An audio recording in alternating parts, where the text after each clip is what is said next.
Okay, so for today, we are going to be doing Lewis dot diagrams for atoms, and then we're going to be converting them to the Lewis dot for an ion. Before we get started, there's a few things we need to review. Let's start with, how do we know how many valence electrons something has? Well, we look at what group it's in, okay? So groups, remember, are the ups and downs, okay? Group 1 always has 1. Group 2 has 2. These guys in the middle, for now, we're going to say they have 2. We're going to get into details shortly on those guys.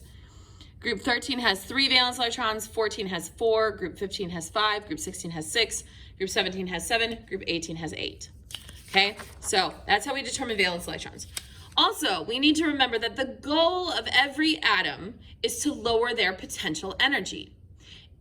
In ionic bonding, where we have a metal and a nonmetal, metals have a low electronegativity, so they are going to be willing to give up their valence electrons because they don't have very many. They've only got 1 or 2, maybe 3, okay? So they're going to give up their valence electrons so they can drop down to a lower energy level that is already filled.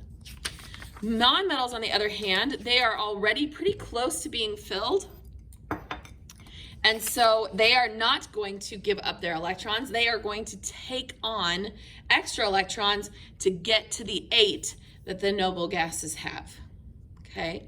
So by doing this, they fill their valence shell up. Metals drop down to a lower valence level that's already filled. So thus is the goal. Now, when we are doing this, we want to make sure that we draw our dots. Those are our electrons. So we're going to start with sodium. The first thing we need to do is ask ourselves, is that a metal or a nonmetal? So we're going to take our periodic table, we're going to check. Sodium's over here on the metals side of the periodic table, and it has 1 valence electron. Okay, so we're going to start with the Lewis dot for the atom. We're going to put the symbol Na, and then he is in group 1, so he has 1 valence electron. Okay, now because he's a metal, he's only got 1 valence electron. What this atom is going to do is they are going to give up the electron. Okay, so for the ion, we're going to draw sodium without its electron. But now, since it lost an electron but the number of protons didn't change, we now have more protons than we have electrons by 1. We lost 1 electron, so now we have 1 more proton than we have electrons. So instead, we are going to write this as sodium with a 1 plus charge. Sodium would now have a 1 plus charge because it lost 1 electron. All right, let's do nitrogen. You are going to do the rest of the ones that I don't do on your own. I'm just going to pick a few examples to show you how we're doing this. Let's do nitrogen. Let's find nitrogen on here. Nitrogen is this one right here. Symbol is N. It is a group 15 element, 5 valence electrons, and it is over here on the right of the stair-step line, so this is a nonmetal. So this is going to happen differently. Nitrogen is going to start with 5 valence electrons, and it's going to try to gain 1, 2, 3 more so that it can have the 8 that it needs.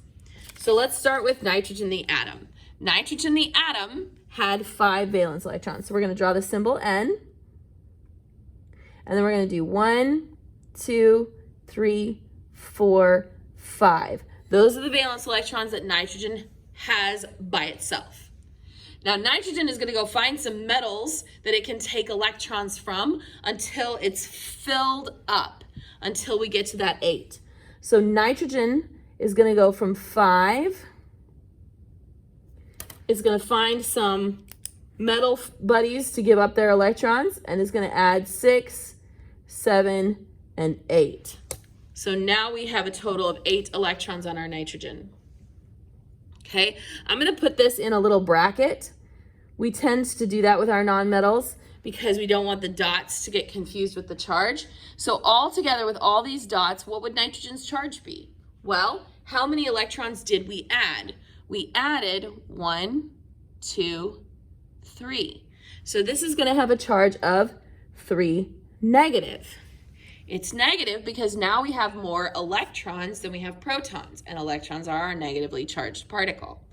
So, as you're working through this, remember your metals are going to give up their valence electrons to become positively charged.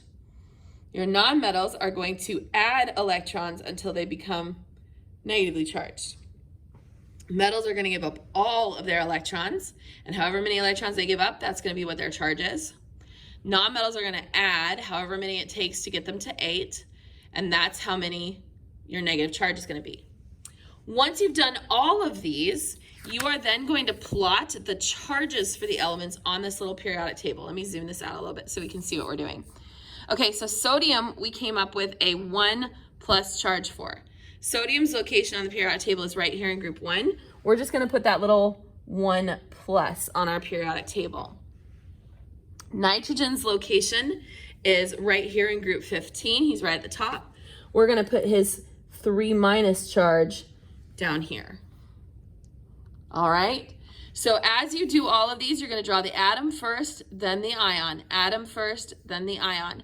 And then after you have their charges, I want you to put their charges on the periodic table where that element goes.